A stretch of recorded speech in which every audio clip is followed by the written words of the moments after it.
میں بڑا واضح تھا کہ ہم نے پاکستان کو ایک اسلامی فلاحی ریاست بنانا ہے جو کہ پاکستان کی آبجیکٹو ریزولوشن میں جو جب ہمارے فاؤنڈنگ فادرز نے جب پاکستان کے اوپر جو اپنی ویژن دی کہ یہ ملک کیا بنے گا تو انہوں نے کہا اسلامی فلاحی ریاست.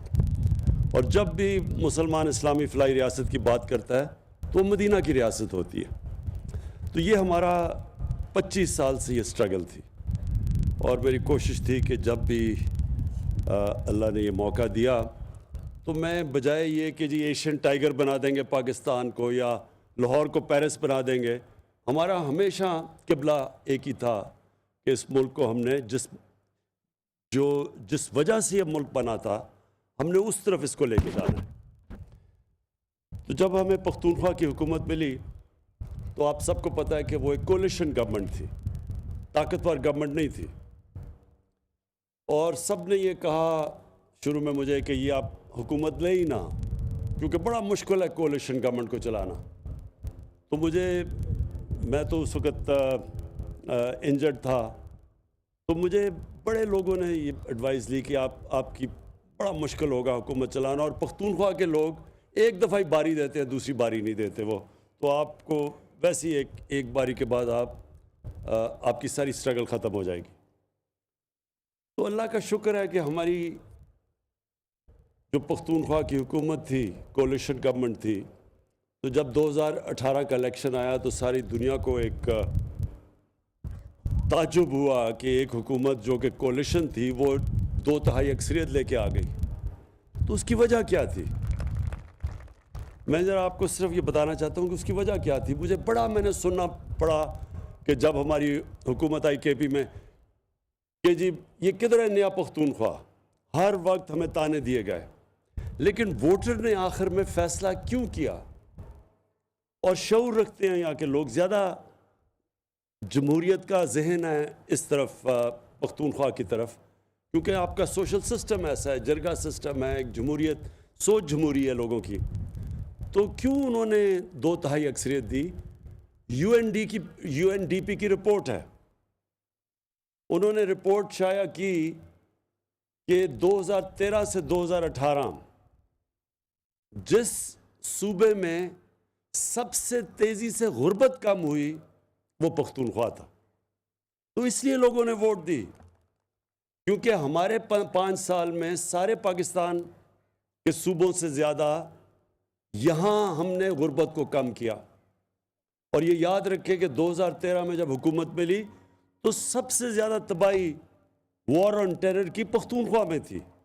یہاں پولیس والوں کی بہت بڑی قربانی تھی، 500 پتہ نہیں 600 پولیس والے شہید ہو چکے تھے. وہ پولیس اپنے آپ کو بچاتی تھی تو شہریوں کو کیا بچانا ہے. اور شروع میں تو یہاں کی پختونخوا کی کیبنٹ کو اگر آپ نے منسٹرز کو ملنا ہو تو وہ یہاں پشاور میں نہیں آپ کو ملتے تھے، وہ کسار مارکیٹ اسلام آباد میں ملتے تھے، کیونکہ اتنا زیادہ خوف تھا یہاں اس وقت. لیکن آہستہ آہستہ لا اینڈ آرڈر سچویشن بھی ٹھیک ہو گیا اور حکومت نے گورننس سسٹم بھی ٹھیک کر دی. اور سب سے بڑی بات کہ پہلی دفعہ 30% لوگوں کو ہیلتھ انشورنس ملی. تو میں اس کے اوپر صرف یہ آپ کو بتانا چاہتا ہوں، کیونکہ میں نے شوکت خانم ہاسپٹل صرف ایک وجہ سے بنایا تھا کہ میری والدہ کو کینسر ہو گیا، بڑی تکلیف میں تھی وہ. تو میں ایک ہاسپٹل گیا، میو ہاسپٹل میں، کینسر کے اسپیشلسٹ کو ملنے. تو ادھر مجھے ایک بوڑھا آدمی نظر آیا جس کے بھائی کو کینسر تھی. تو وہ سارا دن مزدوری کرتا تھا اور سارا شام بھائی کے ساتھ بیٹھتا تھا. تو تب مجھے اندازہ ہوا کہ ہم جن کے پاس پیسہ بھی ہے، تو اگر ہمارے لیے اتنا مشکل ہے گھر میں کینسر، تو غریب گھرانوں میں کیا ہوتا ہے. تو اس کی وجہ سے شوکت خانم کینسر ہاسپٹل بنا تھا کہ میں نے تب سوچا کہ کوئی بیچارہ غریب آدمی جس کے گھر میں پیسہ نہیں ہے، وہ کم از کم ایک ایسے ادارے میں جائے کہ اگر پیسہ نہیں ہے تو اس کا مہنگا کینسر کا علاج ہو سکے. تب بھی جب ہاسپٹل بنا تو تب میں نے سوچا کہ اللہ نے کبھی موقع دیا تو یہ سب سے بڑی نعمت ایک معاشرے کے لیے ہو سکتی ہے کہ غریب گھرانے میں اگر پیسہ نہیں ہے تو ان کو یہ فکر نہ ہو کہ ہمارا علاج نہیں ہوگا کہ گھر میں پیسہ نہیں ہے. تو اس لیے ہیلتھ انشورنس. اور تب جب ہم نے شروع کی تو بڑا لوگوں نے اس کے اوپر پہلے تو سمجھ ہی کسی کو نہیں آئی، لیکن آہستہ آہستہ پختونخوا کے لوگوں کو جو نچلے کمزور طبقہ تھا اس کو سمجھ آنا شروع ہوا اس کا. اور 30% یہ بہت بڑی اچیومنٹ تھی پختونخوا کی کہ 30% لوگوں کو انہوں نے کور کیا ہیلتھ انشورنس سے. اور اس کے بعد جب ہماری 2018 میں گورنمنٹ آئی تو مجھے بڑی خوشی ہوئی، اور محمود خان میں آپ کو اور آپ کی ٹیم کو خاص طور پہ خراج تحسین پیش کرنا چاہتا ہوں کہ آپ نے فیصلہ کیا کہ ہر خاندان کو ہم نے پختونخوا میں ہیلتھ انشورنس دینی ہے. اور آپ کی وجہ سے پھر میں نے پنجاب کو بھی کہا کہ آپ بھی سارے خاندانوں کو ہیلتھ انشورنس دیں. اور انشاءاللہ آپ دیکھیں گے پنجاب میں اب 1 جنوری سے وہاں شروع ہو رہے ہیں کارڈ، ہیلتھ کارڈ کی ڈسٹریبیوشن، اور 3 مہینے میں پنجاب نے سارے پنجاب میں لوگوں کو ہیلتھ انشورنس ملے گی. میں صرف آپ کو یہ بتانا چاہتا ہوں کہ یہ جو نعمت ہے ہیلتھ انشورنس کی، سفید پوش کے لیے بھی بڑی نعمت ہے، لیکن غریبوں کے لیے تو یہ ایک ایسی چیز ہے کہ وہ ہمیشہ آپ کو دوائیں دے گا. محمود خان آپ کی گورنمنٹ کو، اور غریب کی دعا یہ یاد رکھے کہ اللہ زیادہ سنتا ہے، دعائیں اس کی سنتا ہے. تو یہ جو آپ نے شروع کیا، اور آپ کی وجہ سے پختونخوا میں گیا. اب بلوچستان کے چیف منسٹر نے مجھے کہا کہ وہ بھی یہ صوبے پیسہ دے رہے ہیں ہیلتھ انشورنس کے لیے. انہوں نے بھی فیصلہ کر لیا. گلگت بلتستان میں بھی، آزاد کشمیر میں، جدھر جدھر ہماری گورنمنٹ ہے وہاں سارے گھرانوں کو، ہر خاندان کو ہم ایک ہیلتھ کارڈ دیں گے. 10 لاکھ روپے تک کسی بھی ہسپتال میں جا کے اپنا علاج کروا سکیں گے. یہ آپ کو حیرت ہوگی کہ دنیا میں امیر ترین ملکوں کے اندر بھی یونیورسل ہیلتھ کوریج نہیں ہے. یہ جو ہم کرنے جا رہے ہیں انشاءاللہ پاکستان کی مثال دی جائے گی دنیا میں، کیونکہ وہاں ہیلتھ انشورنس پریمیم سے پیسے دے کے لینا پڑتا ہے. یہاں گورنمنٹس خود ہر خاندان کو ہیلتھ انشورنس دے رہی ہے. تو سب سے پہلے تو یہ ہمارا جو اب وہ راستہ ہے اسلامی فلاحی ریاست کا، پہلے تو یہ وہ چیز ہے کہ جو ہمیں اس راستے کی طرف لے کے جا رہی ہے. پھر مہنگائی آ گئی، پہلے کرونا آیا، بڑا زور لگایا میرے پہ لوگوں نے کہ جی لاک ڈاؤن کر دو، بند کر دو، جس طرح ساری دنیا میں ہندوستان کی مثال دی جا رہی تھی کہ دیکھیں انہوں نے بند کر دیا نریندر مودی نے، تو میں بھی کر دوں تاکہ کرونا نہ پھیلے.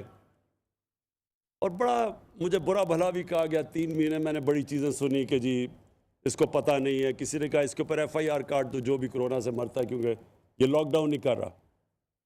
لیکن آج میں اپنی ٹیم کو، جو NCOC میں ہماری ٹیم تھی، جس طرح ایک ہر روز ہم نے ڈیٹا دیکھا، سائنٹیفک فیصلے کیے، دنیا سے ہٹ کے فیصلے کیے. اور یہ آج ہم نہیں کہہ رہے، دنیا کہہ رہی ہے کہ جو ملک جس نے سب سے بہتر طریقے سے کرونا کی جو وبا سے جو اپنے ملک کو نکالا ہے وہ پاکستان ہے. اکانومسٹ میگزین اس نے کہا کہ پاکستان وہ ملک ہے جو سب سے، یعنی دنیا کا ٹاپ ملک ہے 190 ملکوں میں سے، جس نے سب سے بہتر اپنے ملک کو کرونا سے بھی بچا لیا اور اپنی معیشت کو بھی بچا لیا. تو ہم وہاں سے نکلے، ہندوستان میں غربت آئی اور ابھی بھی بہت برا حال ہے، معیشت ابھی بھی نہیں ریکور کر رہی. جو انہوں نے لاک ڈاؤنز لگائے، جو مجھے کہا جا رہا تھا کہ اس کے نریندر مودی جس طرح کر رہے ہیں آپ بھی وہی کریں. لیکن ایک کرونا کا ایک ایسا دنیا کے اندر ایک ایسا مسئلہ بنا جس سے پاکستان بھی نہ بچ سکا. اور وہ کیا مسئلہ ہے کہ جیسے ہی لاک ڈاؤن ہوئے کاروبار بند ہو گئے، ٹریولنگ بند ہو گئی، آپ نے دیکھا ایئرپورٹس بند ہو گئے. اس سے جو سپلائی چین ہے، سپلائی چین کا مطلب کہ جب کاروبار سے مثلا ایک ملک دوسرے ملک کو چیزیں بیچتا ہے وہ بند ہو گئی. تو اس سے جب سپلائی چین بند ہوئی چیزوں کی کمی ہو گئی، کمی ہوئی تو چیزیں مہنگی ہو گئی، تو اس کا ہمیں بھی اثر پڑنا تھا. یعنی تیل جو تھا وہ دگنا ہو گیا 3-4 مہینے میں، کوئلہ دگنا ہو گیا، گیس دگنے سے بھی زیادہ ہو گئی، گیس بلکہ کئی جگہ 3 گنا زیادہ بڑھ گئی. تو یہ ساری چیزیں ہم امپورٹ کرتے ہیں. پھر جو گھی ہے 70-75% پاکستانی باہر سے امپورٹ کرتا ہے، وہ دگنے سے بھی زیادہ ہو گیا. تو اس کا اب کیا گورنمنٹ کرتی؟ ہم نے جتنی چیزیں پاکستان میں تھی ہم نے اپنی پورا زور لگا کے، میں ابھی بھی کہوں گا کہ پاکستان دنیا میں سب سے سستا ملک ہے، ہم نے ان کی قیمتیں نیچے رکھی. لیکن جو باہر سے چیزیں امپورٹ کر رہے تھے اس کا ہم کیا کرتے؟ حالانکہ ہم نے پٹرول پہ، ڈیزل پہ، آپ اگر دنیا میں دیکھیں تو جو سوائے وہ ملک جن کی اپنی پروڈکشن ہے ڈیزل کی، یعنی ان کی زمین سے تیل نکلتا ہے، ان کے علاوہ پاکستان میں سب سے، باقی دنیا سے سب سے کم قیمت پہ ہم اپنا ڈیزل اور اپنا پٹرول بیچ رہے ہیں، کیونکہ ہم نے سارے ٹیکسز نیچے لے آئے. صرف یہ کہ لوگوں کے اوپر بوجھ نہ پڑے. لیکن بہرحال مہنگائی تو ہے اور لوگ مشکل میں ہیں. تو ہم نے پھر 3 مہینے پہلے پلان بنایا کہ ہم اب کیسے لوگوں کا یہ مہنگائی کا بوجھ کم کر سکتے ہیں. تو اس میں پھر ہم نے ایک پلان بنایا، یہ جو احساس راشن ہے، ہم نے 120 ارب روپے اس کے لیے نکالے، اور ہم نے فیصلہ کیا کہ تقریباً آدھے اپنے خاندان پاکستان میں ان کو 30% کم پہ آٹا، گھی اور دالیں دی جائیں، تاکہ وہ یہ مشکل وقت جو ہے، جو ہمارے خیال میں یہ سردیاں بڑا مشکل وقت ہے، یہ سردیوں کے بعد ہمارا خیال ہے کہ یہ آہستہ آہستہ چیزیں، قیمتیں نیچے آ جائیں گی. تو تب تک کم از کم جو 3 چیزیں ایک غریب آدمی کے لیے ضروری ہیں، گھی، آٹا اور دالیں، اس میں 30% ان کو رعایت مل جائے. لہٰذا آج ہم یہ لانچ کر رہے ہیں احساس راشن، اور اس میں میں سب کو اپیل کرتا ہوں، اپنی ایم پیز، اپنے کارکنوں کو، کہ اپنے ضلعوں میں جائیں اور لوگوں کو رجسٹر کروائیں. جس نے رجسٹر نہیں کیا انہیں کہیں کہ جس بھی خاندان کی 50,000 روپے سے کم آمدنی ہے وہ رجسٹر کریں، تاکہ ان کو ہم شامل کریں اس میں. اور پھر جو کریانہ سٹورز ہیں جن کے ذریعے جدھر آٹا آپ کو اور یہ جو 3 چیزیں رعایت ملے گی، وہ سٹورز کو بھی رجسٹر کروائے نیشنل بینک کے ساتھ. اشتہار بھی ہمارے چل رہے ہیں، لیکن میں چاہوں گا کہ اپنے کارکن، اپنے ایم پیز اس میں پوری طرح شرکت کریں، کیونکہ یہ آپ کی ذمہ داری ہے. جو آپ کے حلقے کے لوگ ہیں وہ آپ کی ذمہ داری ہے. تو آپ ان کو کم از کم، وہ جب مشکل میں ہیں تو جب آپ ان کو بتائیں گے تو کم از کم ہم تھوڑی سی ان کی مشکل کم کر سکیں. اس کے علاوہ ایک اور پروگرام لانچ ہو رہا ہے، اور وہ شروع ہو رہا ہے پختونخوا سے اور پھر سارے پاکستان میں جا رہا ہے. وہ ہے کامیاب پاکستان. کامیاب پاکستان کیا پروگرام ہے؟ اس میں ہم نے 2 کروڑ گھرانوں کو، ہم نے نہیں سوری 20 لاکھ ہے نا، 20 لاکھ خاندان، 20 لاکھ جو سب سے بیچارے نچلے کمزور طبقہ ہے، 20 لاکھ خاندانوں کو ہم ہر ایک خاندان کو 4 چیزیں دے رہے ہیں. ایک، سود کے بغیر قرضہ، 5 لاکھ سود کے بغیر قرضہ اگر دیہات میں تو اپنی کسان کے لیے کہ وہ اپنے ٹریکٹر پہ چیزیں خریدنے پہ لگا دے، بیج پہ لگا دے، جو بھی 5 لاکھ قرضہ اس کے لیے. اور شہروں کے لیے 5 لاکھ قرضہ اگر وہ کوئی چھوٹی موٹی اپنی کوئی بزنس شروع کرنا چاہتا ہے. پھر اس خاندان میں ایک گھر کو ٹیکنیکل ایجوکیشن، اس کو کوئی ہنر سکھائیں گے تاکہ وہ اپنی آمدنی بڑھا سکے. پھر اسی خاندان کے اندر ایک گھر کے لیے قرضہ، 27 لاکھ روپیہ سود کے بغیر قرضہ ایک گھر بنانے کے لیے. اور پھر ہماری کوشش یہ ہے کہ، اور پھر ہیلتھ کارڈ، وہ تو خیر ہم دے ہی رہے ہیں. تو یعنی کہ اس 20 لاکھ خاندانوں کو پوری پروٹیکشن دے تاکہ ان کو ہم اوپر اٹھا سکیں. میں یہ اس لیے آپ کو یہ کہہ رہا ہوں کہ ابھی ہم اتنا ہی پیسہ نکال سکتے ہیں، کیونکہ آپ سب کو ایک چیز سمجھنی چاہیے. اگر ہمارے پاس زیادہ پیسہ ہو، میں آپ کو یقین دلاؤں کہ اس سے ہم بہت زیادہ الاؤنسز بڑھائیں، لیکن ہماری بدقسمتی کیا ہے؟ جب ہماری حکومت آئی تو جتنا بھی ہم پیسہ اکٹھا کرتے ہیں، جتنا بھی ہم ٹیکس سے پیسہ اکٹھا کرتے ہیں، آدھا اس میں سے پیسہ جو پچھلے انہیں قرضے لیے ہوئے ہیں ان کے اوپر سود اور قسطیں ادا کرنے میں چلا جاتا ہے۔ تو یعنی پہلے سال اگر ہم نے 4,000 ارب روپیہ اکٹھا کیا، پہلا سال ہمارا جو ٹیکس پہ، تو اس میں سے 2,000 ارب روپیہ چلا گیا قرضوں کی قسطوں پہ، تو صرف 2,000 بچ گیا ہمارے لیے۔ اس بار ہی ہم نے اس سے بہت زیادہ ٹیکس اکٹھا کیا ہے، لیکن اس کا بھی آدھا چلا جائے گا قرضوں کی قسطوں پہ اور سود ادا کرنے میں، لہٰذا جو ہمارے پاس پیسہ خرچ کرنے کے لیے وہ کم ہے۔ انشاءاللہ جیسے جیسے ہماری آمدنی بڑھ رہی ہے، ہمارا ٹیکس بڑھ رہی ہے، ہماری ایکسپورٹس بڑھ رہی ہیں، ہمارا ملک جس طرح میں نے کہا صحیح راستے پہ نکل گیا ہے، تو جیسے جیسے ہمارے پاس پیسہ آئے گا، پہلی کوشش ہوگی کہ ہم اپنے نچلے طبقے کو، کمزور طبقے کو، ان کے لیے الاؤنسز بڑھائیں، ان کے لیے اور ان کے سہولتیں دیں، ان کے لیے اور زندگی آسان کریں۔ اور ہم نے ایک اور جو بھی محمود خان نے بات کی اسکالرشپس کی، تو ہمارے پاکستان کی تاریخ میں سب سے زیادہ اسکالرشپس ہم دے رہے ہیں۔ اس وقت 63 لاکھ اسکالرشپس دے رہے ہیں ہم، 47 ارب روپیہ ہم نے اس کے لیے ایلوکیٹ کیا اسکالرشپس کے لیے، 63 لاکھ نوجوانوں کو اسکالرشپس دے رہے ہیں۔ اور اس کا سسٹم میں بھی آپ کو بتا دوں، کیونکہ ہماری بدقسمتی سے اسکالرشپ کے سسٹم میں میرٹ کے اوپر کئی نہیں دی جاتی تھی، اب یہ مختلف ہیڈز میں اسکالرشپس مل رہی ہیں، مثلا رحمت للعالمین اسکالرشپس بھی ہیں، ہائر ایجوکیشن کی بھی اسکالرشپس ہیں، پختونخوا اپنی اسکالرشپس دے رہا ہے۔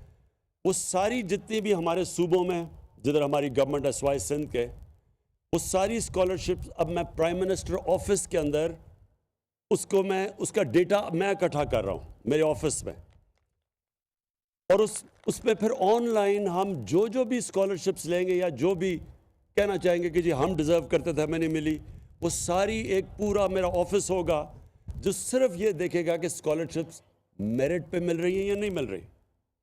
پھر ان بھی لوگوں کو، وہ نوجوان جو پڑھ رہے ہوں گے، اگر ان کے پیسے ختم ہو گئے اور وہ پڑھ نہیں سکتے، وہ اپلائی کر سکیں گے ہمارے اس آن لائن کے اوپر کہ جی مجھے پڑھائی کے لیے اب اسکالرشپ چاہیے، تو ان کے سب کچھ پرائم منسٹر آفس میں ہوگا، ڈیٹا میرا ادھر اکٹھا ہوگا، آن لائن لوگ ہمارے سے کمیونیکیٹ کر سکیں گے اگر وہ سمجھیں گے میرٹ پہ ملی یا نہیں، اور پھر میں صوبوں کے ساتھ، سی ایم پنجاب کے ساتھ، سی ایم پختونخوا کے ساتھ، باقی جو ہمارے گلگت بلتستان میں چیف منسٹر ہیں، آزاد کشمیر میں پرائم منسٹر، ہم ان سے ان ٹچ رہیں گے کہ انشور کریں گے کہ اسکالرشپس، اور یہ سب سے ضروری ہے ہمارے نوجوانوں کے لیے، میرٹ کے اوپر دی جائیں۔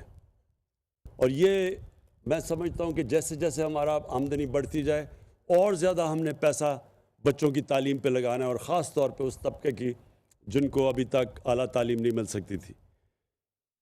میں آخر میں پھر سے اپنے سارے ایم پیز کو اور منسٹرز کو اور چیف منسٹر صاحب آپ کو بھی یہ کہنا چاہتا ہوں کہ اپنی یہ جو ہمارا احساس ہے، یہ بڑا امپورٹنٹ ہے پروگرام، کیونکہ اس وقت جس طرح لوگوں کے اوپر بوجھ پڑا ہوا ہے مہنگائی کا، تو آپ یہ ساروں کو آرڈر، چیف منسٹر صاحب آپ سب کو کہیں، ایم پیز منسٹرز کے اپنے حلقوں میں جائیں اور یہ لوگوں کو کہیں رجسٹر کریں، اس کے اوپر 8171 کے اوپر رجسٹر کریں، اور پھر کریانہ سٹورز کو بھی رجسٹر کروائیں، تاکہ جتنے زیادہ کریانہ سٹور رجسٹر ہوں گے اتنی جگہ آؤٹ لیٹ سے لوگوں کو یہ 30%، 3 مین دالیں، گھی اور آٹے کے اوپر ان کو کنسیشن مل سکے گی۔ آخر میں ایک اور چیز بھی یہ کہہ دوں کہ ہمارا آگے جو اب تک پاکستان میں بدقسمتی سے شارٹ ٹرم پلاننگ ہوئی ہے، یہ ہم پہلی دفعہ لانگ ٹرم پلاننگ کر رہے ہیں پاکستان میں۔ ہم 10 ڈیمز بنا رہے ہیں اگلے 10 سالوں میں، پہلی تو 50 سال کے بعد اس ملک میں 50 سال کے بعد اس ملک میں بڑی ڈیمز کسی نے بنانے کی کوشش کی ہے۔ سب کو پتہ ہے کہ ہماری سارا جو بارشیں اور پانی گلیشیئرز کا بھی ہوتا ہے، وہ سال میں 3 مہینے میں سارا پانی دریاؤں میں آتا ہے، اور اس کے بعد پھر جب سردیاں ہوتی ہیں ہمارا پانی کم ہو جاتا ہے دریاؤں میں، تو اس لیے بہت ضروری ہے کہ ہم ریزروارز بنائیں, پانی کو روکیں. چین کے اندر 5,000 بڑے ڈیمز ہیں, ہمارے 2 اور اب یہ تین بن رہے ہیں. تو 5,000 بڑے ڈیمز ہیں اور 80,000 سارے چھوٹے بڑے ملا کے. تو ہم نے کوئی آگے پلاننگ نہیں کی. یہ پہلی دفعہ ہے کہ ہم آگے پلاننگ کریں اپنی آنے والی نسلوں کے لیے کہ پانی کو روکیں تاکہ آگے ہم اور علاقے کو کاشت کر سکتے ہیں. ہماری بڑھتی آبادی بڑی تیزی سے بڑھ رہی ہے, تو اس کے لیے ڈیمز بنا رہے ہیں. اور دوسرا جو ہماری کلائمیٹ چینج کے لیے جو 10 بلین سونامی, جس میں پختونخوا سب سے آگے ہے, سب سے زیادہ درخت آپ نے لگائے ہیں اب تک, اور اس کے ساتھ ساتھ صفائی اپنے شہروں کی, دریاؤں کی, ہوا کی, پولوشن کی. تو یہ پہلی دفعہ پاکستان میں پلاننگ ہو رہی ہے. اور پھر انڈسٹری کی طرف پہلی دفعہ جا رہے ہیں. ہماری بڑی دیر کے بعد انڈسٹری اب کر رہی ہے. تو انشاءاللہ یہ مشکل وقت سے جیسے ہم نکلیں گے, آگے میں آپ کو بتا دوں کہ یہ ملک بڑی تیزی سے ترقی کرے گا. شکریہ. وزیر اعظم پشاور میں وزیر اعظم عمران خان تقریب سے خطاب کر رہے تھے.